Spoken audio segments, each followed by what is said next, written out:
Esse aqui é o canal de corte do Acionista Podcast, onde eu entrevisto investidores e gestores de empresas. Se você é um investidor, se inscreva aqui no canal. Bom vídeo. Vamos começar aí com a sua primeira ação. Qual que é a primeira ação que você quer falar pra gente do top 3 melhores ações da Bolsa? E quem quiser acertar as outras duas aí, manda aí. Quais eram as que eu tinha dito mesmo? Não, agora você tem que... Não pode falar, você tem que falar uma só, pô. Você fica dando Tá spoiler. bom. Então vamos de Petrobras aí, que todo mundo Petrobras, conhece então, vamos lá. melhor. Eu vou abrir o gráfico aqui, ó, do Brent, que tá meio magro aqui. Tem que emagrecer mais pra ajudar aí na inflação. Mas, pô, caiu bem aqui, né? Vamos lá, o que você tem pra falar de Petrobras? Por que a Petrobras tá barata? Então, pessoal, historicamente falando, né, desde 2015, né, quando houve os grandes escândalos aí de corrupção, entre outras coisas, né, algumas nuances aí da empresa, que era bastante inflada, né, do ponto de vista de ativos, ela era muito maior na época, só que ela era muito mais ineficiente, né, então você tinha aí diversos fatores pesando contra a empresa, né, quando se olhava a governança dela era horrível, quando se olhava aí endividamento muito elevado, né, construiu coisas no exterior, né, até mesmo refinarias no exterior, né, aqui no Brasil, para o Brasil se tornar depender menos de importação de petróleo, deu início a diversas obras com um custo bastante elevado. Controversas, vamos dizer assim. Exatamente. Custo bastante elevado que não ficaram prontas aí, então se tornaram aí um custo ali para a Petrobras que nunca deu um retorno, né? Isso é normalmente quando você entra num projeto, você quer um retorno, esses projetos quase nenhum. Eu esqueci o nome da refinaria que foi construída na época que de fato ficou pronta, mas se eu não me engano era uma 5. Eu só sei dessa. Pasadena foi também uma das um pouco mais suspeitas também, né? Teve alguns. Pagaram só 3 vezes o valor. Pagaram só 3 Exato. vezes o valor para construir, só coisa pouca. Exatamente. 3 bilhões em vez de 1. Pasadena foi um dos problemas aí que contribuíram pelo grande endividamento da Petrobras. E, bom, depois da troca de presidente da República, quando entra Michel Temer, esqueci o nome do presidente, Pedro Parente, na época, uma pessoa aí com um bom know-how aí empresarial, né, já tinha essa experiência aí no setor de energia, conseguiu botou ordem na casa, eu diria assim, começou a mudar de fato a política adotada aí pela empresa, e então eu diria que ali eu poderia dizer que foi o renascimento aí da Petrobras com uma nova fachada, né, voltando aí a vender ativos que não eram core na época, né? Alguns ativos na linguagem de petróleo chama onshore, que seria na terra, né? Passou a focar mais no pré-sal, que é onde ele de fato tem maior eficiência no jargão de mercado que é lifting cost, ou basicamente é o custo de extração do petróleo, né? No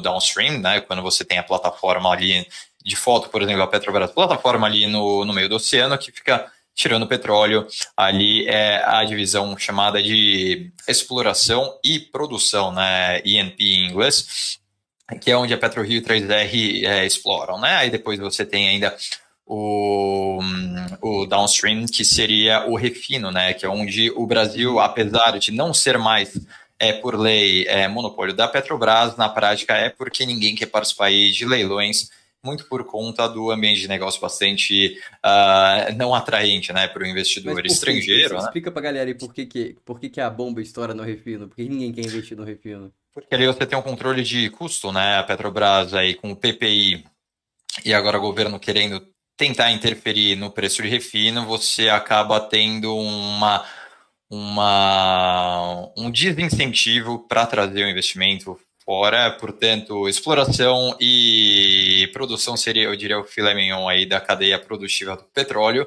e o refino é onde você tem ali a parte um pouco mais casca grossa, né? Ali é um pouco mais complicado, e é onde o consumidor final sente, né, no fim do dia. Mas a pergunta que não quer calar, o grande problema da Petrobras, só para dar um overview para o pessoal ter certeza que eu vou falar, ó, 2,4 vezes PL. Custo de extração, acho que está em que? $8, $9? É custo de extração mais ou menos isso, né? Sim. Custo de extração tá nisso. Então, Mesmo que o petróleo caia aqui para $60, está muito bonito para Petrobras ainda. Só não pode cair para abaixo de, sei lá, $20, $30, começa a ficar magro. Mas tirando isso, está muito barato, essa é a definição do mercado. Ninguém, nunca ouvi falar ninguém falando que a Petrobras está cara. Só que você leva nessa brincadeira aqui, por que que tá 2,4? Porque você olha pro lado, você tem um sócio aí, um dos seus sócios, no caso, hoje é o Bolsonaro, amanhã pode ser o Lula, que é um cara que, diferente de talvez eu comprando Petrobras, você comprando Petrobras e quem tá assistindo a gente comprando Petrobras, a gente tem um interesse aqui. A gente não quer matar o mundo, porque a gente vive nele, a gente quer extrair tudo, acabar com tudo, mas a gente quer lucro. Resumidamente, quer lucro saudável. E já o presidente, depende de quem seja, ele quer se reeleger, como que é o que tá acontecendo, obviamente, agora. E aí, como que você alinha os interesses se o majoritário que tem as gold shares, ou seja, quem manda na brincadeira realmente, tem o interesse de se reeleger na República e, teoricamente, você não está ligando muito para a reeleição da República quando você olha no seu investimento de Petrobras. O seu objetivo no Petrobras é você colocar o dinheiro, você receber dividendos e você conseguir desfrutar a tua vida. Como que você alinha isso e como que você precifica isso para considerar que vale a pena o investimento, considerando que você vai ter uma pessoa completamente desalinhada do seu lado? Certo. Bom, desde a época lá do Pedro Parente, né, foram criados alguns dispositivos de defesa da Petrobras. O primeiro não é só da Petrobras, mas de todas as estatais, que é a lei das estatais. O segundo é o Estatuto da Petrobras, que também tem alguns dispositivos aí que, claro, podem ser alterados pelo atual board, né? Houve uma reformulação do board e do presidente também, né? Mas o que eu vejo é que não há tempo hábil para uma mudança aí do estatuto dela. Portanto, eu acho que nesse governo, não, até a eleição não vejo com tempo hábil, e se derem uma forçada ali, eu acho que o mercado dá uma pressionada muito forte aí na bolsa, isso aí pega muito mal para a reputação do presidente, né? E como período mais próximo da eleição, eu não acho que ele vai querer comprar briga com o mercado agora, né? Agora que ele está buscando um apoio maior da população. Dito isso, eu acho que essas duas formas aí de defesa são bastante importantes para a governança da Petrobras. E outro fator, né, que a gente observou nessa semana é que a Petrobras passou a estar acima da paridade internacional. Antes que falem, porque ainda a Petrobras não abaixou o preço, ou a justificativa é exatamente a mesma, porque ela demorou para subir o preço, né, da gasolina. Ela demorou aí praticamente 3 meses para fazer o reajuste. Ela primeiro precisa observar aí a trajetória do preço futuro do petróleo, né, o que ele vai fazer, porque se ela, vamos supor que ela despenca, semana que vem ela já volta para o patamar de hoje, não faz muito sentido e é até prejudicial aí para a população fazer essa volatilidade toda chegando na bomba, né, tanto para o dono do posto de gasolina, que no caso seria os principais, né, Ipiranga e BR Distribuidora, né, Shell, por exemplo, como para a população, né? Cada semana está um preço aí de 30, 40 centavos de diferença. Então, da mesma forma que quando sobe ela segura, quando desce ela também segura, para entender um pouco melhor como que deve reagir no médio prazo do petróleo, né? Dito isso, a tendência é que a pressão diminua, a política, né? Já trocou o presidente, né? A gente viu 2 trocas esse ano, o último a sair foi o Coelho, depois do Coelho é o sobrenome do presidente da Petrobras, né? Depois de 40 dias, ele estava seguindo ali a política de paridade de preço com a cotação internacional, e o presidente atual, o Caio, ele também, em teoria, tem seguido aí. Então, eu acho que operacionalmente a gente não vê muito risco aí mais de interferência até a eleição, principalmente se o petróleo continuar caindo, né? A tendência à pressão política é muito menor, só que a geração de caixa da Petrobras segue muito forte, né? 2 presidentes atrás, no caso era o militar Silvio Lula, ele havia anunciado, né, no final de 2021, o plano estratégico de 2022 a 2026, voltado muito para tanto a remuneração do acionista, como para medidas de ESG, né, principalmente governança.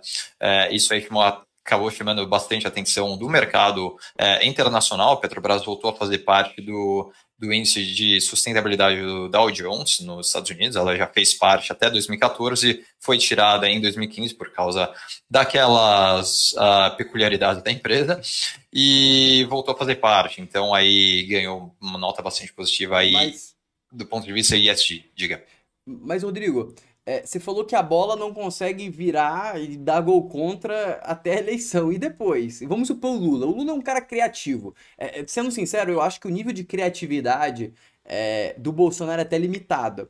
Mas o Lula é um cara criativo. O Lula, você já vê o histórico ali. E você já percebeu que no histórico também do Lula, a questão de leis e estatutos, ele não é um cara que se detém por isso. Então, vamos supor, você investe hoje em Petrobras. Lula ganhou. Você venderia ou se manteria? Qual que seria seu ponto de vista? Bom, eu acho bastante incerto o que esperar da política econômica da equipe do Lula, né? Ninguém foi anunciado ali, muito mais rumores e especulações, Sim. mas tendo em base o primeiro governo dele, o primeiro mandato dele lá de 2003, ele não foi uma pessoa tão aí com viés mais desenvolvimentista de esquerda, né? Como muitas vezes é falado, né? Eu acho que ele foi muito mais centro, mais uma continuação aí do FHC, né?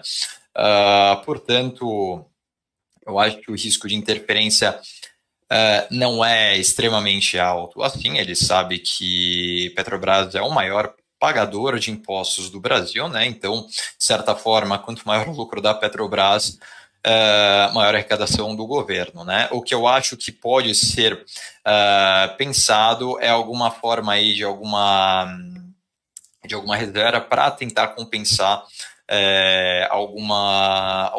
uma pressão aí do preço de energia, né, de derivados de petróleo aqui no país. Portanto, não vou arriscar um call aí sobre o Lula se tornando presidente, mas olhando do ponto de vista operacional e a capacidade de pagamento de dividendos, eu acho que o call seguiria aí compra em Petrobras, né? Ela tá, quando você olha aí a relação preço sobre lucro, ou uma outra métrica também bastante utilizada, que é o valor de firma sobre o lucro operacional, ou também conhecido como EBITDA ou EBITDA. Você vê aí as duas métricas, né, o preço sobre lucro e o EBITDA, muito abaixo da sua média histórica dos últimos 5 anos, né? Na verdade, mesmo se você olhar nos últimos 10 anos, ele está bastante abaixo. Então, do ponto de vista de finanças, isso aí indica um grande desconto, porque, em teoria, você espera que o preço volte para a média, né? Então, ali você comprando abaixo da média, você teria um ganho de capital. Outra coisa importante, como eu falei, é o dividendo. Atualmente, a Petrobras, nos nossos modelos, ela é a que deve pagar um maior dividendo esse ano, batendo qualquer título de renda fixa, tranquilamente. A gente tem projetado aí um yield por volta de 40%, podendo ainda aumentar, né? Dado a capacidade dela de vender mais ativos, né? Vender o ativo, entra caixa, você tem maior capacidade de pagamento de dividendo, remuneração aí para o acionista. Então, de certa forma, risco político acaba contrabalanceando um pouco aí, sendo contrabalanceado, ou de certa forma parcialmente ofuscado pela capacidade de pagamento de dividendos da empresa. Então, muitos falam aí de Vale, por exemplo, que é uma empresa que eu olho também, que Vale é mais segura porque não é estatal, mas eu discordo porque Vale tem alta correlação aí com China, que também você tem de certa forma, você tem o Partido Comunista ali que consegue trabalhar, né, a demanda pelo minério de ferro. Isso aí aumenta bastante a volatilidade da Vale, como a gente tem visto no último mês, por exemplo, né?